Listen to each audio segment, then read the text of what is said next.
Lights, camera, and action.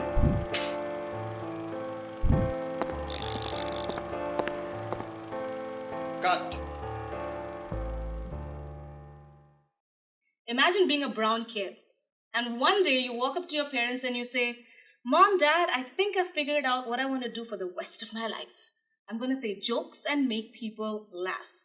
You kind of pooped your pants there, didn't you? Because you can almost feel the disappointment that you caused your South Asian parents.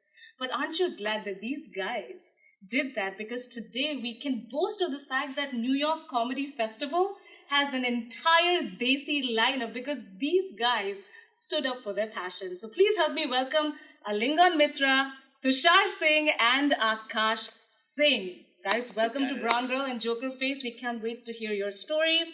But first, some introduction. Alingan, why don't you tell us 2 things about yourself? Oh, man. They have no idea why it's so funny. Not see that Off-camera stuff, guys. Question.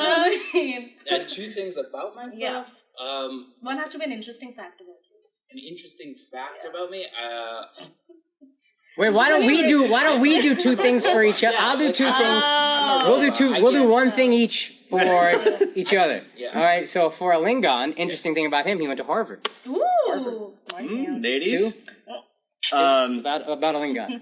Robot. He's a robot. He's a human robot. Completely logic based. Yeah. No emotion goes into any decision. He is probably on the spectrum. I'm calculating this. Okay, now it's time for Alingan to introduce Akash. Okay. Akash. Interesting thing about Akash. Yeah. Interesting thing about Akash. He's not interesting.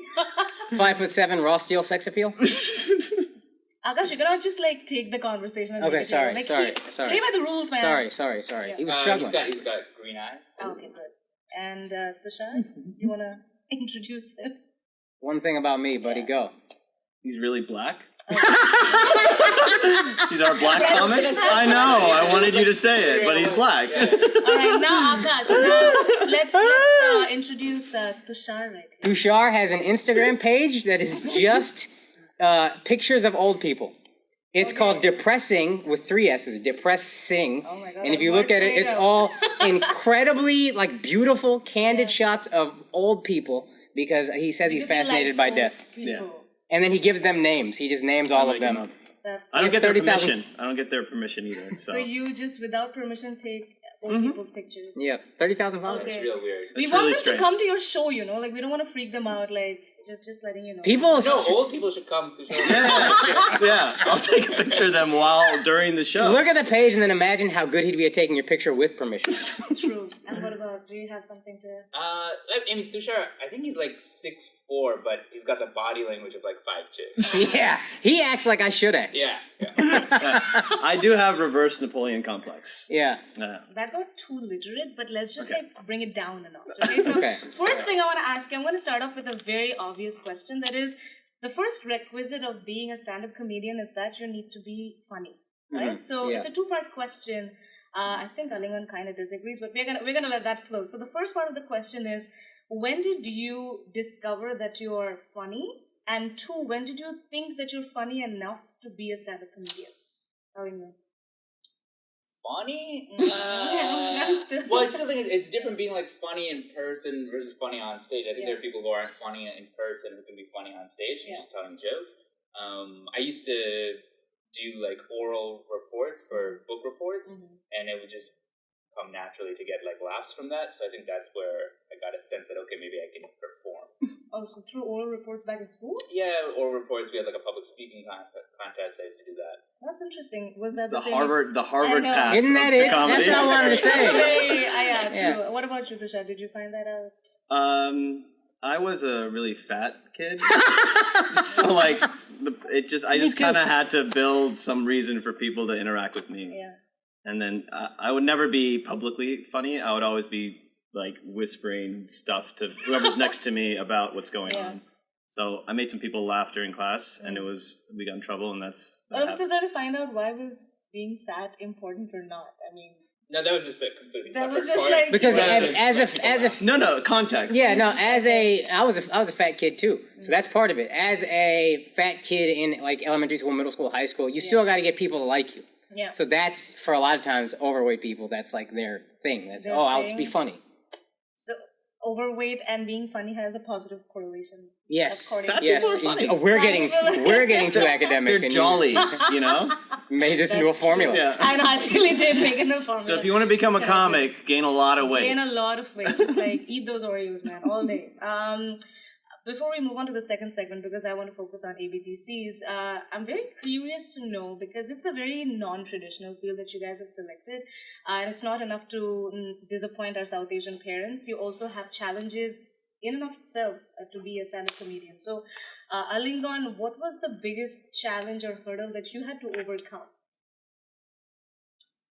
I think when you first start, you're just like dealing with a lot of open mics where it's just other comics. Yeah. And when I went into it, I thought it was like, oh, if I'm going to be funny, these people will laugh. But what you realize is like comics, they're all like messed up in the head. Yeah. So they're not going to laugh at jokes that regular people laugh at. And I didn't realize that at first. So when people weren't laughing sometimes, I'd get annoyed. And now I'm just like, oh, those people aren't real people. So it doesn't matter. Yeah. So wait, hold on. So if the audience just consists of other stand-up comedians, they're not going to laugh at your joke? They laugh at different they're things. Twisted. They'll laugh at like really morbid Are stuff. you also one of those people who, when sits in the audience, does not laugh at other comedians? Yeah, I'll appreciate a joke. I'll like smile and nod, be like, that was a good joke. That's really funny. We'll say that's funny. That's really funny. God, that's funny. Yeah. They won't no laughter. Just No like laughter. I almost get upset if they have like a great joke. I'm like, God, that's funny. Why did I not see that? Duh! And I'll tell them like, I'm so mad you got to that. Is that your biggest challenge that you have to overcome? Just No. to appreciate other comedians? No, there's a lot of comedians are horrible people. There's a lot of them you just don't like because they're. I mean, to do with this field, there's something that you feel is lacking probably. Yeah. For me, I really loved attention my whole life, obviously. I can see that though. Yeah, you can see that, right? It's a thing. It's a thing. I got issues. But yeah, I don't know what the biggest challenge is. I think honestly for me, my whole life, and I think I got this from my uncle was always very contrarian. Yeah. And when I realized what he was doing, whatever you felt, no matter what he believed in his own heart, he would disagree and then argue with you. And when I realized what he was doing, it became the funniest thing in the world to me. But doing that for an audience, especially in this day and age, if they disagree with you, they're just not. They decide, I'm not going to laugh. And they emotionally shut down. And that's my biggest challenge as a comic. Gotcha. And what about you? Depressing? Your name is depressing. I like that, huh? I like that. You see what I did there? The hardest thing as a comic when you first starting or just in general? Just in general. The biggest challenge you had to overcome. Not for a comic, you. I did a lot of, I had a lot of, at the beginning, I would do a lot of kind of cheaper things, like I'll speak in Hindi to an all-white audience. Oh, wow. And those were all kind of crutches that I'm trying to, so the route to being funny how you are off stage to how you are on stage, there's a huge disconnect because you're kind of putting on an act at the beginning. You're kind of, this joke's going to be really funny, and you're not, how you're funny in real life. You don't have the stimulus on stage. In real life, it's this many people talking, I can interact, you say something, I can react. Stage, it's just you creating the whole thing, and there's like, how do you make that transfer? But I'm glad that Tushar brought up this point because sometimes you think that a joke is hilarious and it does not work. So give us an example of that in your head, this was like, damn, people are going to die, but they were just dead. You know what I'm trying to say? Like, what was that one joke that you thought was super hilarious, but it did not sit well with the audience? Or all your jokes are just funny? He's always funny. Like he's almost insulted. Graduate. Like, how can you even ask me this question? But I think Akash will have a faster answer. That's a tough one to think of on the spot. But again, usually it's a joke that's like, ooh, I don't know. The audience would be like, ooh, I don't know if that's appropriate. I think I said one thing because I only date Indian women. And I had 2 roommates in college. True. You were exclusive. Yes, very monogamous. yes. I'm incredibly monogamous and faithful. I hope she's listening. But no, I had 2 roommates in college who were like, you make fun of these people in American film, like these really militant black guys who hate white people but only date white women. And then I had a joke about how like I used to always look at them really confused. And then after seeing my friend interact with his white girlfriend, I started looking at her like an iPhone, like, yo, man, I might have to get one of those. It's just so user friendly. You're objectifying women? Exactly. What? See, brown girl. See how that goes? Brown girl. It's not gonna say no. I'm kidding. He only objectifies brown women, though. But at least he objectifies us as an iPhone and not an I don't, Android, yeah, so it's yeah, all good. exactly, It's okay. exactly. I objectify white women. Who cares? Oh, there you go. What about you, Tushar? Because Arlington Hudson does not have any. Like his You have to just think. funny. You forget I have the ones too that many. don't Yeah. land. Because that happens You don't so keep those, often. yeah. No, you don't. I remember a lot of them. Yeah, but you're also well. Tushar doesn't because he's. That's why he's I did. We Like- did a show together once. Oh yes, this is so funny. We did a show together once. He was closing. He was headlining. I was hosting / warming up the crowd, and it was one of the classic banquet tables all over the place. Not Horrible set setup up well. for comedy.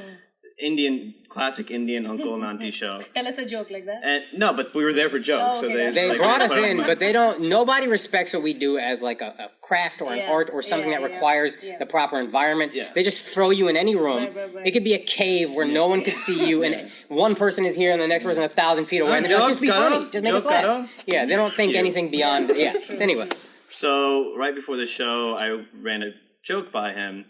And it wasn't a joke. He it just wasn't said a joke. something to me. It was like very religiously offensive, Okay. and just like a dumb thing to call out. Yeah. And it didn't have a punchline. We're not going to get into the details, Okay, but no, it didn't have a punchline. It wasn't But even. off camera, we're gonna We were get into actually discussing religion in a Yeah. serious way, Yeah. and then he said, "I don't like this thing in Hinduism." Yeah, And I I took was it. attacking Sita from from Iron. So much for this being after the Not attacking Sita, attacking Ram's Ram. treatment of Sita Yeah, yeah. in the Ramayana. Okay. And Let's so- not get into the details, but we Sure. understand. We So- understand. Go at it. In the show, I ended up starting the idea, With Uncle sitting in the... and then I ended up finishing the idea.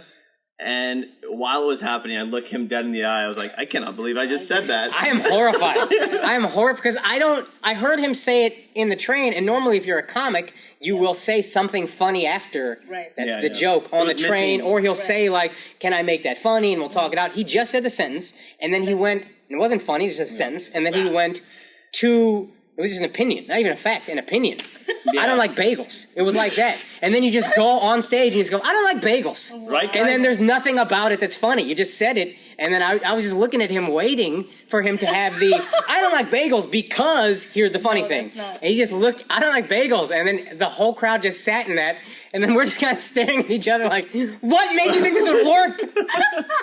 It was bad. But Thanks in for your bringing head- those memories up again. I'm Brown Girl pretty much- Magazine. I'm the Santa of the story, yeah. But that kind of brings us to the end of the first part of the interview. Now we're going to move on to the second part and really focus on American Born Desi Comics. So Yeah.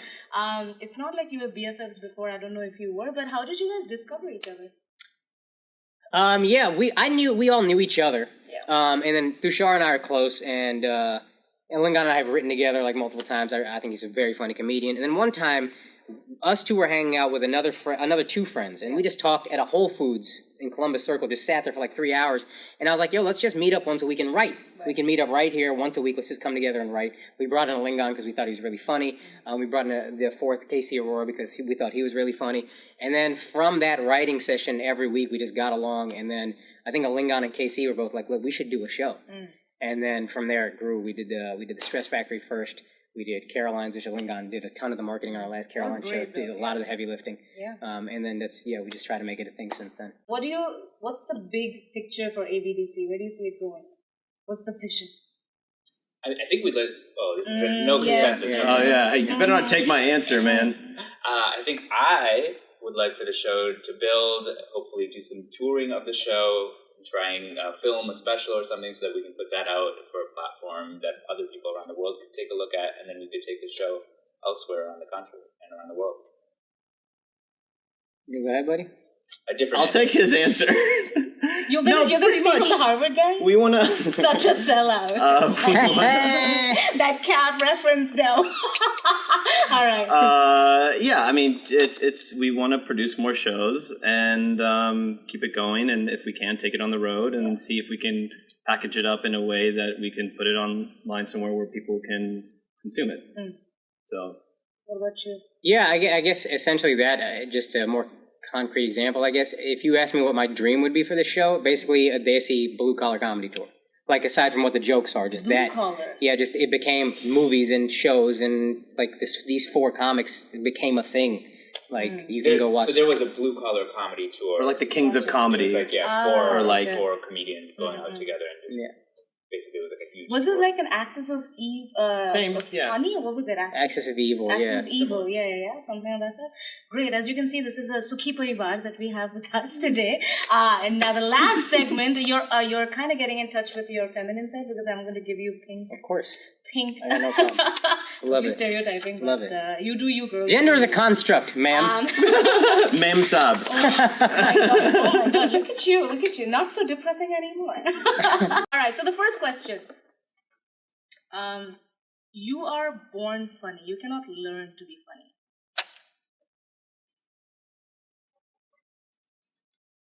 Really? So all of you were like not born funny at all. Like, that's not the question. Yeah. Don't try to backfill your answer here. So why do you think it is? Like, You can appreciate the form of comedy and you can learn. I mean, maybe at the core your question is you have to have ideas, thoughts, but everyone has ideas. From where and I thoughts. came from, I just thought that you can polish it. What was your answer? My answer would have been yeah, why don't you should do that with us? I mean, no, but then I'm not in the New York Comedy she don't know Festival, yeah, but you also have an extra note card. Yeah, you made one. For yourself. You made one for yourself. That's true. That's true. What I'm saying is that you can learn the tricks of the trade, yeah, but then you have to have a certain element of wit that is just innate. You cannot. You know what I'm trying to say? Yeah, I mean, I think it's sort of like basketball, where like if Yeah. you're 3 feet tall, you're not going to make it to the NBA, even if you're like Right. really working on your skills. Right. So you got to have like a base level of potential, but you can really hone your craft. So as long as you're like at least 5'8". They actually had this debate in basketball Yeah. on this Inside the Game, this TNT show I watch. But a lot of basketball players ask, are you born a great shooter or can you become one? And there's differing answers, but basically you can become good, no question. But being born with certain qualities really helps. So you're like 90% now, but like 10%, yeah? Yeah, something like that. Like to be great, I think there's an innate quality. I don't think you can become one of the all-time greats without something innate that's God-given. But all right, moving on. But why don't you tell us a little bit about the New York Comedy Festival and how our audience can go get their tickets and support you, because you do provide. I've been to their show and I think they're hilarious. So take a moment and tell them how they can come and see you perform. Alingan, you want to... Yeah, I mean, we've got a Facebook page that if you search American Born Desi Comics on Facebook, you'll find our Facebook page. Like us, we've got all the event info, we've got the ticket info, attend the event, buy the tickets. We've got a promo code, ABDC5, that'll give you $5 off. So if you see this and you put that promo code in, it'll be good. It's Sunday, November 12th at Caroline's on Broadway. 7:30 p.m. And it's a good show. There's a lot of all Desi shows that the reason I was excited about these guys coming together, all of us doing a show, because there's a lot of all Desi shows that I think just prey on the Desi audience and get them to come out and market, and they're not funny shows. Right. And I think every one of us is funny. I respect Casey. all these guys. Yeah. Casey, honestly, truly, he's hysterical. Yeah, he's good. This one's kind of special because it's part of the New York Comedy Festival. Yes. And so we did on India Day on August 15th, we did a show at Caroline's and it was sold out and it was amazing. So they asked us to come back and do an all Indian lineup for the festival. And it's an honor to be part of that. So it's going to be a special show. We have a few special guests. We have a really great host coming. So come out. It'll be a great night. So November 12th, 7:30 p.m. and the location was? Caroline's on Broadway. Caroline's on Broadway. Get your tickets, but that brings us to the end of this amazing interview with Alingan, with Tushar, and with Akash. And of Rest course in peace, Casey. We did miss Casey, but like, comment, subscribe, share this video, and subscribe to Bronco Magazine, as well as JokerFace Entertainment. And have a great day. I'll see you later. Bye. Thank you, Aditi. Hey, we want to send a sincere thank you to JokerFace for letting us do this interview, and you guys should definitely subscribe to their page. Click, it's right there. Click the link. It's blue. It's easy. You're like guacamole. You is so extra, man.